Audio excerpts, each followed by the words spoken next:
Firstly, we will pay significant attention to the economy in order to create the necessary jobs and bring more people to enjoy a good quality of life.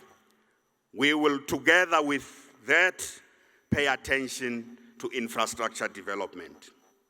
Secondly, we will pay particular attention to education, skills, and health. Thirdly, we will pay attention to the development of integrated human settlements and the release of land to many of our people who want to build decent houses for themselves.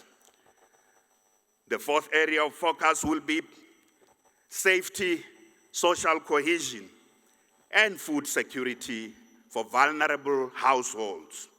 And lastly, we will pay particular attention to the building of a capable, ethical, and developmental state.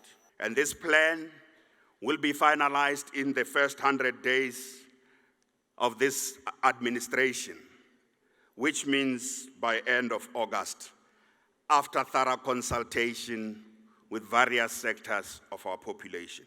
My overall impression is that, of course, I'm not surprised that we've received promises of more plans. That's what has happened. We've been subjected to plans by Makhura, no delivery on the plans, no report on the R500 billion he spent over the last 5 years of taxpayers' money in Gauteng, no response even on his so-called TMR program that he introduced to us in 2014 and with no results. There's many other special economic zone plans, for instance, that he announced in 2014. They've all disappeared. We know nothing about them. Therefore, we don't expect anything from these plans. You know, we were listening to the State of Planning address here today. We're not listening to the State of the Province address. We were sitting here listening to the Premier giving his cabinet an instruction to go and plan and come and present. What he should have done is, when after winning the elections, he should have gone and said, this is the program, this is the process that we've embarked on in the last term, because he's not a new Premier.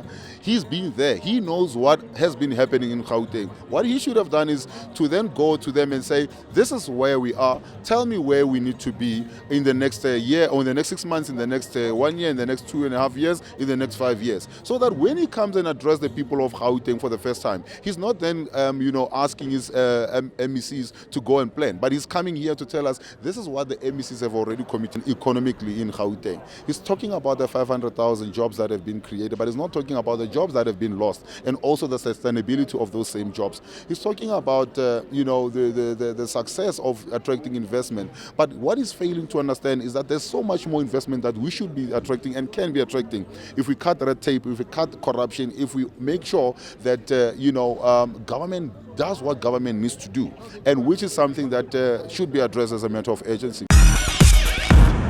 I'm Bryce Nicholson, and you're watching Joburg Today.